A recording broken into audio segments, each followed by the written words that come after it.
Boa tarde. Então, hoje eu vou continuar essa série sobre indexicalismo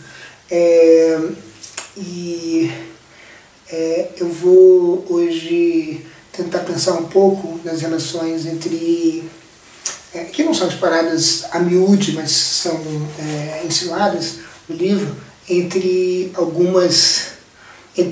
indexicalismo e algumas ideias recentes, mais ou menos recentes, da antropologia dos últimos anos.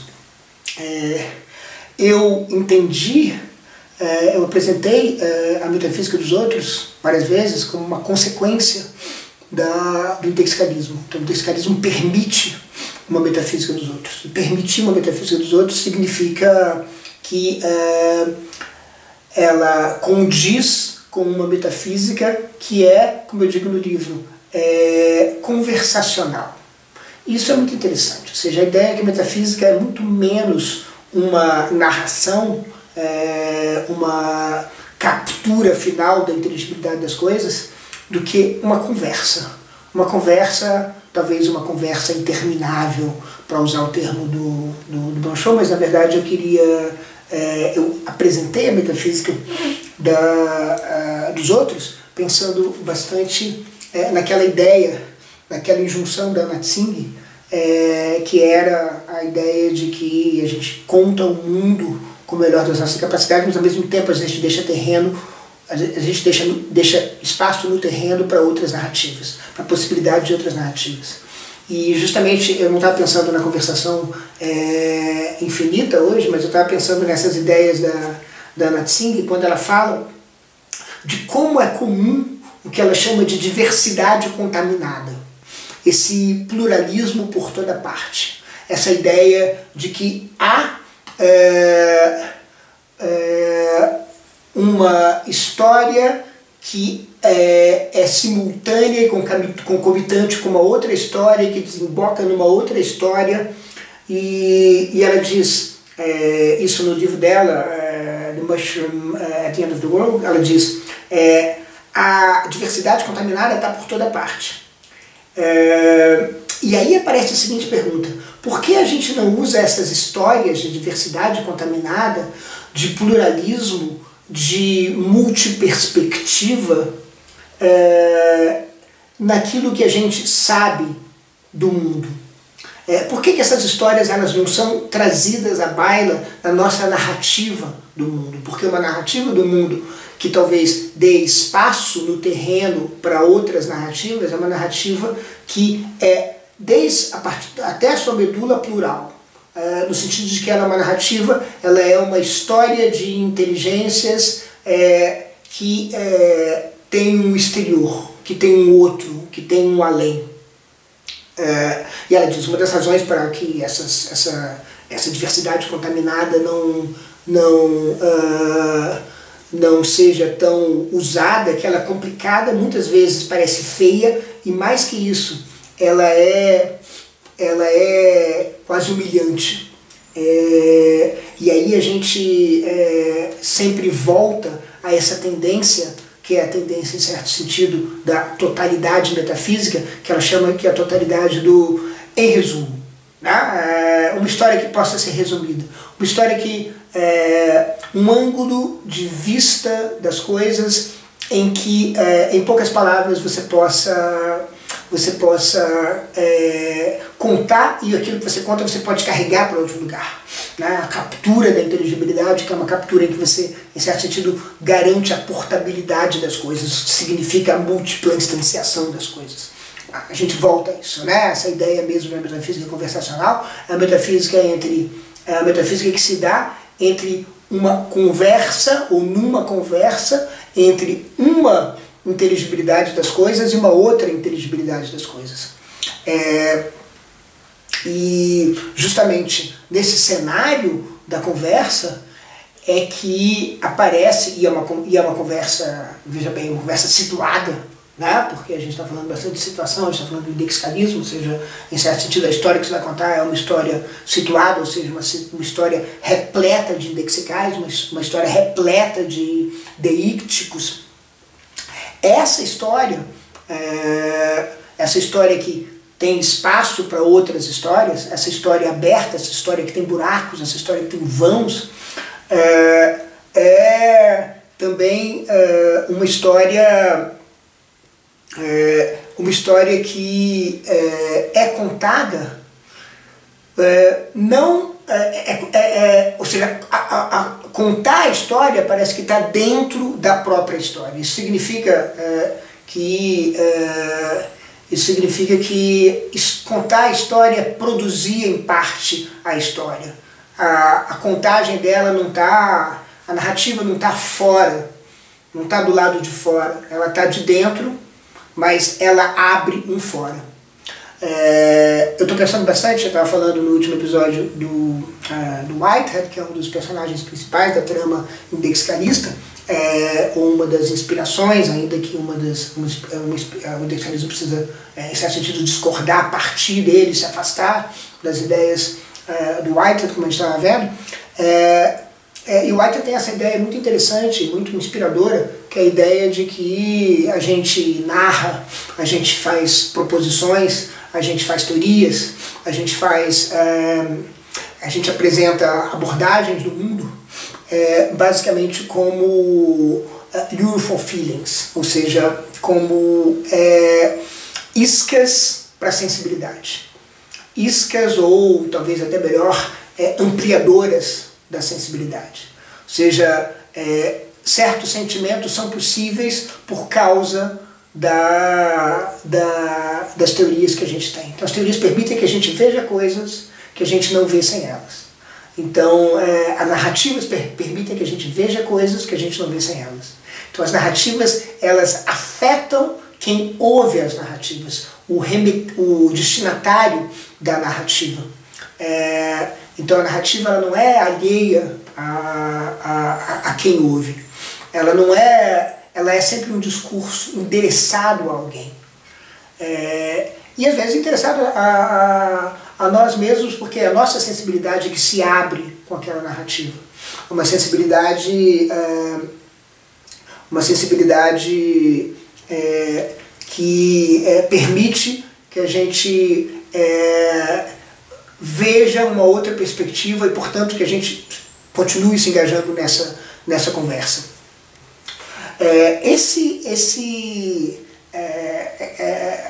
As ideias do Whitehead, elas permitem, a gente estava falando um pouco no último episódio, um pouco desse panpsiquismo, panperceptualista, sobretudo, né? Desse panperceptualismo, que abre a possibilidade de uma ruptura com a bifurcação da natureza, e essa ruptura abre a possibilidade de uma ideia de um rompimento com a ideia de natureza como alguma coisa que, digamos, em termos de bifurcação, mas também em termos de narrativa, como alguma coisa que pode ser narrado, mas que não apresenta protagonismo no ato de narrar. O protagonismo de alguns elementos naturais podem ser narrados, mas o ato de narrar não passa pelo protagonismo de nada de natural, de nada que não é humano. E essa oposição entre humanidade e natureza, que é uma oposição típica de uma certa imagem moderna das coisas. E aqui entra alguns antropólogos muito interessantes, né? O esforço do Philippe Descola é o de construir uma antropologia da natureza. Uma antropologia da natureza, ou seja, pensar para além de uma dicotomia natureza e cultura, né? De uma dicotomia, de uma bifurcação entre aquilo que tem uma perspectiva sobre as coisas e aquilo que simplesmente recebe a perspectiva sobre as coisas. Ou seja, uma variante dessa ideia whiteheadiana de que da bifurcação que precisa ser exorcizada entre aquilo que é o objeto da experiência e aquilo que está para além da experiência, aquilo que se esconde da experiência. Então a ideia do descolar é que essa distinção de natureza e cultura, portanto, que dá origem a termos como, por exemplo, vamos fazer uma etnografia, ou seja, uma narrativa, grosso modo dizendo, de uma cultura, esconde um etnocentrismo de base, ou seja, uma centralidade do Ocidente, uma centralidade da modernidade, que entende que você pode ter diferentes culturas, mas a natureza é sempre a mesma. Né? E essa distinção entre natureza e cultura pode não ser uma distinção compartilhada por outras populações humanas, por outras comunidades, por outras disposições, por outras formas de convívio com o não humano. E é isso que ele estuda, a ponto de tentar estabelecer uma espécie de gramática estrutural das disposições com respeito ao não humano, em que há o naturalismo moderno, que depende do conceito de natureza, depende desse conceito como alguma coisa enfim, sem protagonista, alguma coisa que pode ser narrada e que é universal e que não se altera e que é una. O naturalismo é talvez uma das formas de entender o naturalismo, entendê-lo como uma espécie de abreviatura do mononaturalismo, da ideia de que só existe uma natureza em toda parte. Então, tanto no Baixo Amazonas, quanto na Europa, quanto na Pérsia, quanto na China, quanto no México, há uma mesma natureza, ainda que as pessoas narrem ela, descrevam ela de maneiras diferentes. Ou seja, essa distinção aqui, essa bifurcação aqui em jogo, muito moderna, entre aquilo que está para além da experiência e a experiência ela mesma. Bom, enfim, nos termos do Whitehead. Então, o que o Descolar faz, ele contrapor então, esse naturalismo, esse mononaturalismo, que vem, portanto, com o multiculturalismo, né? E essa distinção é parte da antropologia da natureza, ou da antropologia da mundação, né? Digamos, de um mundo em que uma população vive. Esse mononaturalismo se contrapõe com outras três disposições, que são, para ele, o totemismo, o analogismo, que teria estado presente na Europa antes da modernidade, que ele mais ou menos data mais ou menos como algumas décadas depois de Montaigne. Então esse analogismo, esse totemismo, dos quais eu não vou falar muito, e o animismo, que está, digamos, se você imagina um quadrado de oposições, você vai ter o animismo como uma espécie de oposto contraditório do naturalismo, do mononaturalismo. Então esse animismo é a ideia de que, e aí a gente começa a ter uma aproximação do descardismo muito interessante, que a cultura, ou seja, a interioridade, ela é universal, ela é única, ela é comum a tudo. Eu e o jaguar temos a mesma interioridade. A diferença entre eu e o jaguar não é que nós temos uma interioridade, uma subjetividade diferente, mas é que nós temos corpos diferentes. Então essa distinção de que a diferença entre as coisas é uma diferença corpórea, fisical, da fisicalidade delas, e não da capacidade delas de terem uma interioridade, de terem experiência. Essa ideia, uma ideia animista, panpsiquista, se vocês quiserem, ou nessa direção, é uma ideia que invoca, enfim, primeiro a universalidade dessa interioridade, mas já invoca essa ideia de que as diferenças são físicas, porque as diferenças são localizações, tá? Em termos de locus standi, que a gente está falando no último episódio, localizações de um corpo, enquanto que a interioridade ela é quase que quase que já deíctica. Porque, por exemplo, a diferença entre eu e o jaguar vai ser uma diferença que tem a ver com o que ele toma como o equivalente àquilo que eu chamo de cerveja ou de cauim, né? Ou seja, que os humanos chamam de cerveja ou de cauim. A gente volta a isso. Mas o ponto a interioridade não descreve as coisas em termos de um substantivo.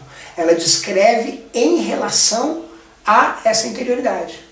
Então, é por isso que, a gente volta a isso daqui a pouco, é por isso que você vai ter, por exemplo, a possibilidade de entender que quando você entra numa negociação, quando um xamã do Baixo Amazonas, animista, entra numa negociação com o xamã da sua presa, um xamã porco selvagem da sua caça, quando isso acontece, há uma espécie de relação entre perspectivas. E essa relação entre perspectivas faz com que, enfim, primeiro, mais de uma narrativa exatamente esteja em jogo, você tem que ter uma conversa, um tratado, como eu gosto de dizer, um tratado não no sentido de escrever um tratado sobre alguma coisa, mas fazer um tratado, fazer um acordo, fazer um trato, mas ao mesmo tempo você tem esse tratado possível, porque aquilo que importa para mim pode ser mapeado indexicalmente em termos de localização, em termos de situação, ao que importa para o xamã dos porcos selvagens da minha caça. Então eu vejo isso não ou seja, eu posso fazer uma tradução porque a estrutura indexical é a mesma. Aqui muitas coisas para serem discutidas. O que importa, sobretudo, é que no animismo você não faz tratado sobre o não humano. Você não faz uma tese que expõe o não humano, mas você faz acordos com ele. E esses acordos tratados que envolvem, muitas vezes, por exemplo, a possibilidade de você roubar os não humanos e ser castigado por isso, ser perseguido por isso, envolve também a possibilidade de você preferir ter uma troca justa com eles, ou a possibilidade de você encher os não humanos de dádivas para que você, de alguma maneira, por algum princípio de reciprocidade, tenha essas dádivas retornadas a você num futuro qualquer. Então significa você criar uma socialidade com o não humano. Então as relações sociais com o não humano são possíveis e são ubíquas numa cena animista, tal como descreve o Descolar. Então a natureza não é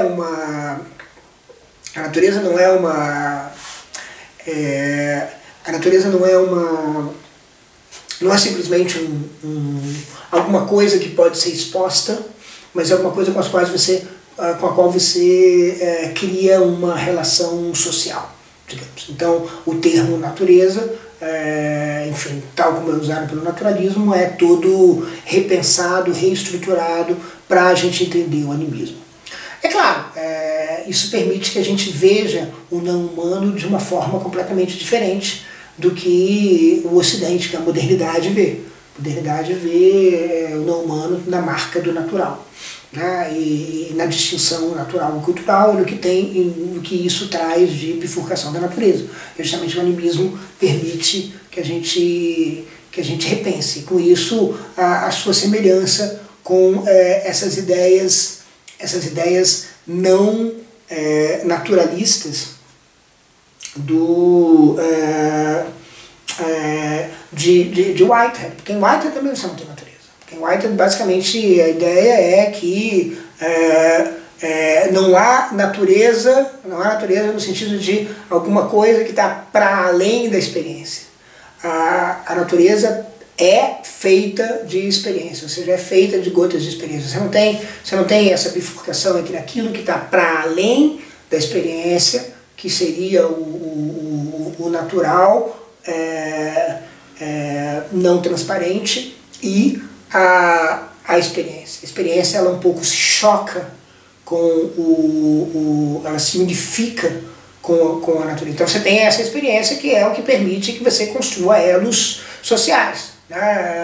E aí, por exemplo, a construção de qualquer ordem, o Whitehead vai insistir, é uma construção por meio de uma sociedade. Não existe ordem, não existe leis, por exemplo, leis da natureza, sem uma sociedade que legitime, mantenha, sustente essas leis. Então, ou seja, aí, voltando ao Whitehead por um instante, aí aparece uma outra ideia bastante comum, bastante popular de Whitehead, que é a ideia da concretude mal colocada. A concretude mal colocada ou mal situada é justamente isso, achar que há leis da natureza. Não há leis da natureza. O concreto não são as leis da natureza. O concreto são as entidades atuais, ou seja, são as gotas de experiência, como eu estava falando no episódio anterior. Bom, então o animismo ele tem essa proximidade com Whitehead.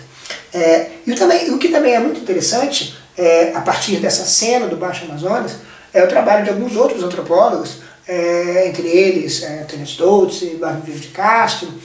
Eu não vou entrar nessas controvérsias, assim, não vou entrar na antropologia tanto disso, mas acho que é muito interessante mencionar, para a gente até entender um pouco mais do indexicalismo, que nos termos do debate do Descolar com o Oliveira de Castro, há a possibilidade de que os animistas sejam perspectivistas.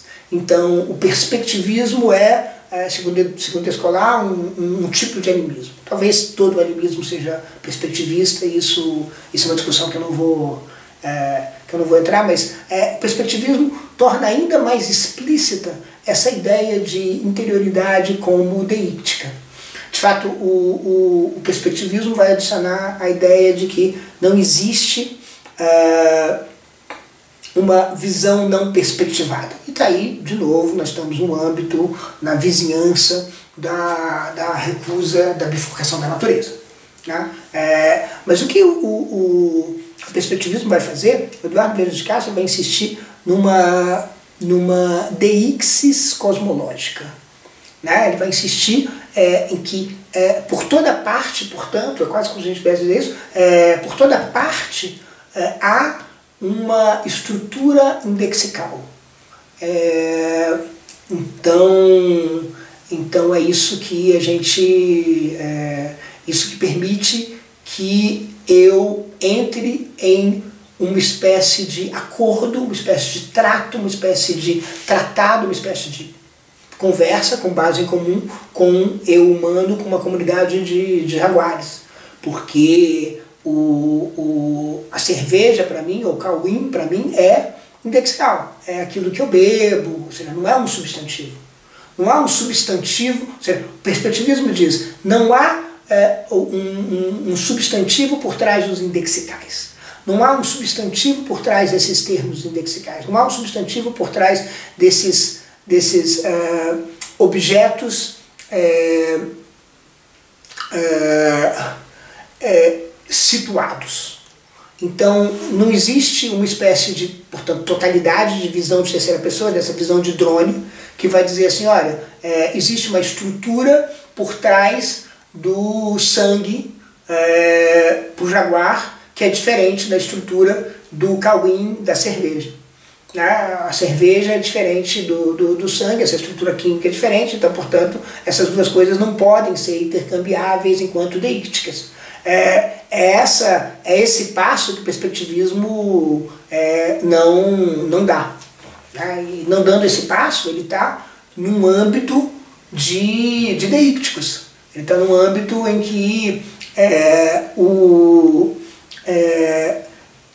que as coisas são vistas a partir de um centro, vamos lá, daquilo que vem de fora, um centro que é, digamos, um ponto de partida, aquilo que vem de fora, e um horizonte. E isso para mim e isso para o jaguar. Então eu consigo fazer uma transmutação. É possível uma transmutação de mim pro jaguar por meio dessa estrutura indexical comum. E essa estrutura indexical comum, ela não é uma comunalidade tão fácil de ser alcançada, porque ela depende da sua localização, da sua situação, depende de um corpo. Né? Um corpo está associado a uma estrutura indexical. Né? Então, para eu tratar de outros corpos, eu preciso ter essa conversa, preciso ter essa diversidade contaminada que a Anna Tsing fala. Eu preciso ter essa perturbação, eu preciso ter esse distúrbio. Né? Então, é por isso que é o xamã que consegue fazer esse elo. Não é qualquer um que consegue fazer esse elo e se paga um preço por fazer esse elo. No certo sentido, um elo que faz com que você saia do seu corpo, saia da sua situação. É quase como se o animista olhasse para o naturalista moderno e dissesse assim: é incrível como eles acreditam que eles podem sair do seu corpo tão facilmente e falar das plantas, das árvores, que seria também falar pelas plantas, falar pelas árvores, falar pelos demais. Parece que a modernidade justamente é essa, passar essa fronteira e dizer: eu posso transformar qualquer conversa numa narrativa, eu posso fazer essa operação que a Anna Tsing chama de em resumo, eu posso resumir a conversa. Enquanto que a dificuldade que o perspectivista vê é a dificuldade de sair da sua própria pele. Você pode receber a pele dos outros, mas a questão é que parece que o moderno ele é aquele que saiu de qualquer pele. E por isso que aqui vale de novo pensar em totalidade, em substantivo, pensar, por exemplo, em um drone, né? A metafísica do drone. A metafísica do drone seria justamente a metafísica que não está vendo, que não está em corpo algum, que não está em parte alguma, uma visão de parte alguma, uma visão do nada, né? Uma visão desde o nada. Que uns episódios atrás você estava falando sobre o Severino, que de novo nos leva a essa imagem do niilismo do Severino, ou seja, acreditar no nada muda toda a história, as possibilidades, o cenário, as perspectivas, enfim, falar perspectiva num sentido um pouco diferente, né? Muda toda a paisagem do pensamento. E de fato, aqui os modernos precisam do nada, porque precisam do nada, que é a visão de parte alguma, a visão desde nada. A visão desde nada é que muitas vezes é entendida como, por exemplo, a visão de fora da correlação. Parece que Meillassoux, por exemplo, tem isso em mente quando ele pensa num absoluto como alguma coisa de fora da correlação. Um absoluto deítico é alguma coisa que não está fora da correlação, mas é a própria estrutura da correlação.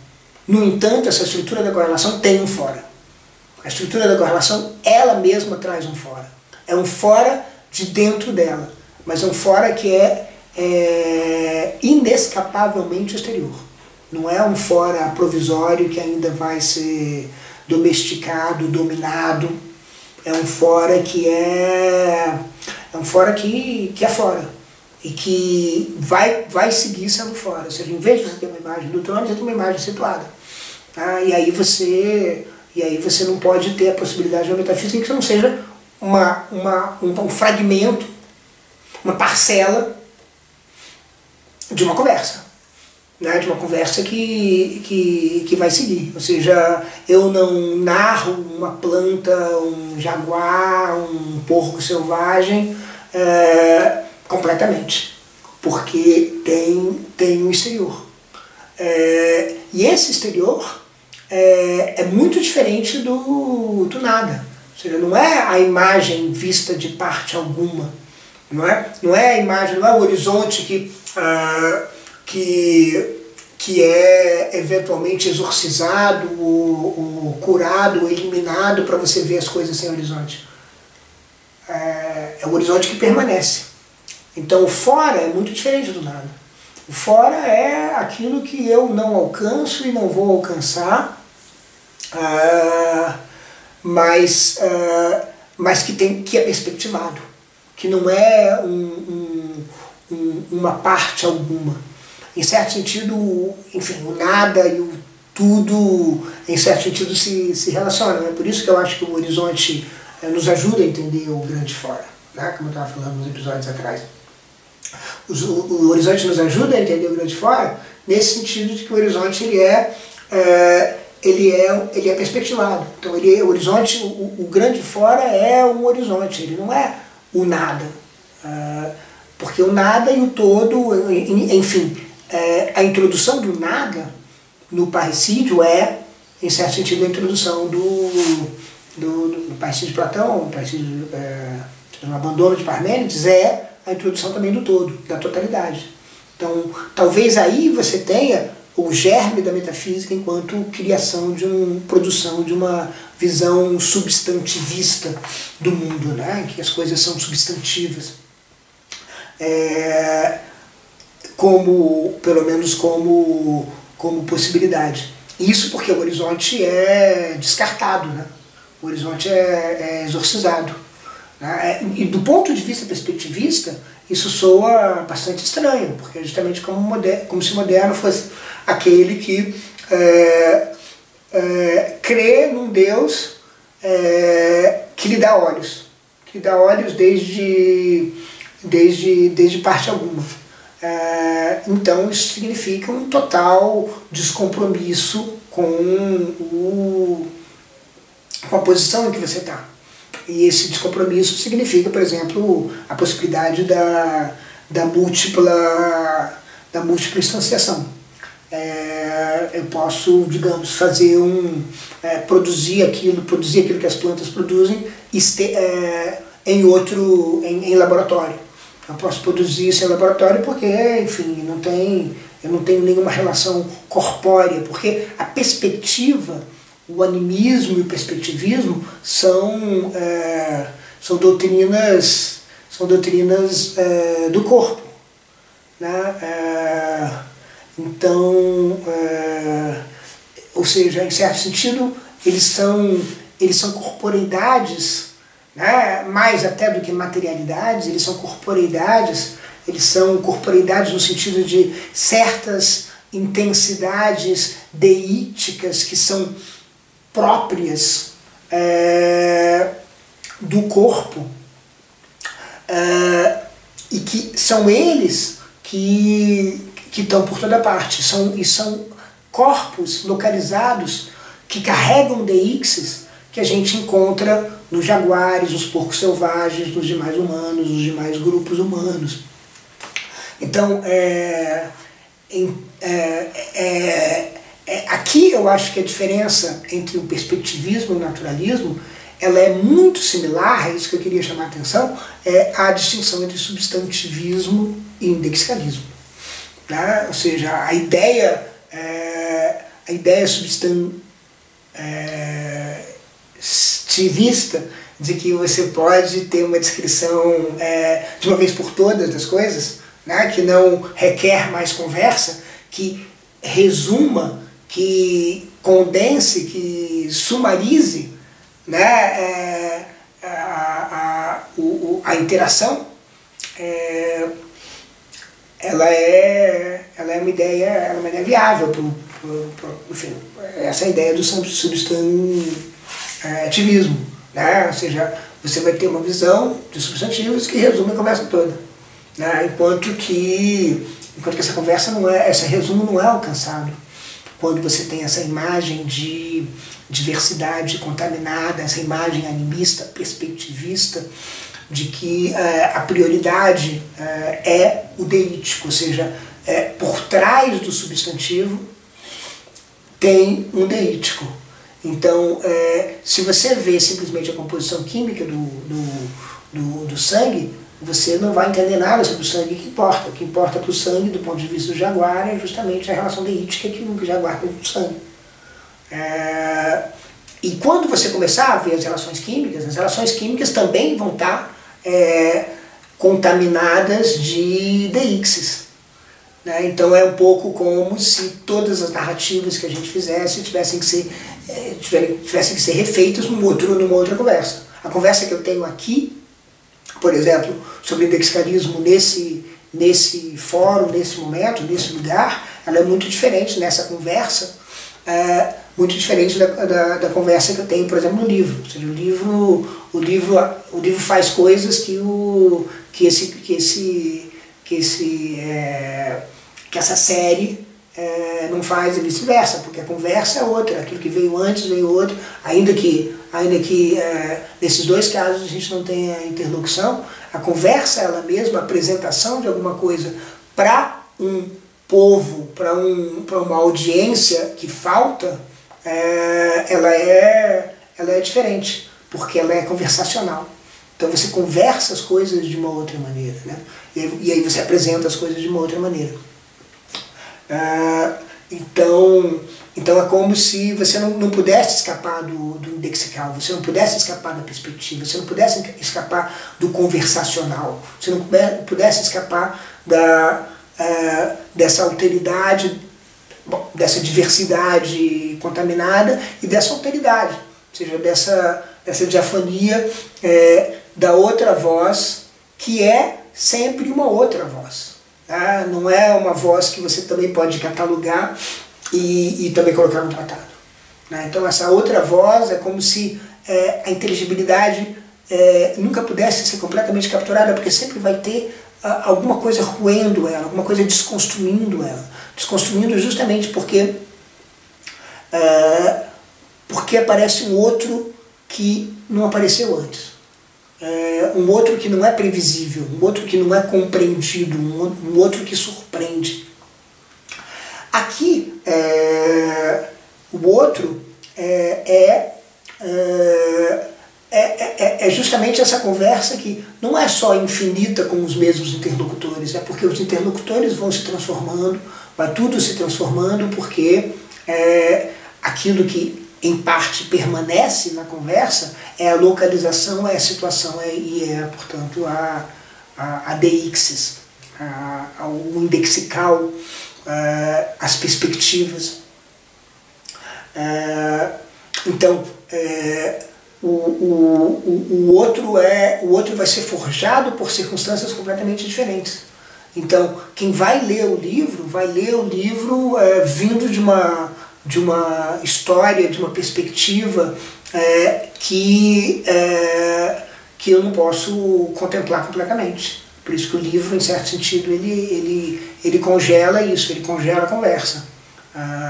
É claro que vai depender da maneira como você vai ler e tomar o livro, né? Mas o livro também ele vai estar em indexicais diferentes para diferentes públicos, para diferentes grupos que entram em situações e grupos que entram em contato com ele. Eu queria só falar uma coisa antes de terminar. Essa comparação do indexicalismo com o perspectivismo animista, ele abre várias questões muito interessantes. Uma delas é justamente a questão da filosofia de primeira pessoa. Em certo sentido, o perspectivismo é uma filosofia de primeira pessoa, você tem a sua perspectiva, você tem a nossa perspectiva, do singular ou plural, né? E pronto, então então, essa perspectiva entra em contato com as outras perspectivas, mas dentro da minha perspectiva. Então, de novo, essa coisa do fora visto de dentro, mas que é fora, inescapavelmente fora. Mas mais que isso, quando você fala de perspectivismo, quando você fala de indexicarismo, parece que você está cometendo um pequeno passo que parece desmontar a ideia mesmo de filosofia de primeira pessoa, que é talvez o que me permite falar de metafísica quando eu falo de metafísica dos outros. Em certo sentido, você tem ainda uma totalidade. Você tem ainda o objetivo de tratar, dar uma descrição a mais geral e a mais abstrata possível, que é o que supostamente, por exemplo, supõe a metafísica, ainda que essa descrição seja impossível. Né? Então, é como se eu estivesse fazendo uma filosofia de fora, que é uma filosofia das primeiras pessoas. Percebe? Então é quase como se o perspectivismo tivesse um paradoxo. Né? O paradoxo é, como é que você pode ter, então, muitas perspectivas, sem fazer com que essas muitas perspectivas não caiam numa espécie de substantivo. Né? Como é que a deixis não se transforma no substantivo quando você fala quase que desde fora das diferentes perspectivas, quando você fala de perspectivismo, quando você advoga, recomenda um perspectivismo. O mesmo se dá com o indexicalismo.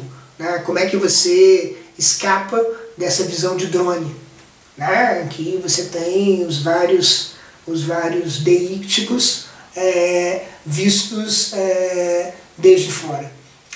A minha solução para isso é realmente, enfatizando uma coisa que eu já disse nos outros episódios, realmente conviver um pouco com o paradoxo. Ou seja, é melhor abrir mão da coerência para poder exorcizar a totalidade. Quando você exorciza a totalidade, parece que você sai da lógica habitual. Parece que você tem que dar um passo para... Parece que algumas premissas lógicas que vão precisar ser colocadas em xeque. Então é isso que eu acho que eu encontro na ideia de metafísica paradoxal. Metafísica paradoxal é justamente a possibilidade de você ter uma totalidade que é esburacada, né? Uma totalidade que tem foras, portanto que permite, digamos, o ponto cego das perspectivas num perspectivismo. Você tem um universo de perspectivas, mas essas perspectivas têm um ponto cego. Esse ponto cego está fora das perspectivas. Agora a gente já pode ver, a essa altura, que em certo sentido o realismo especulativo em geral, isso é uma observação que o próprio John Coburn, que criou essa ideia de metafísica paradoxal, faz. A ideia do realismo especulativo ou seja, e nisso o indexicalismo está nesse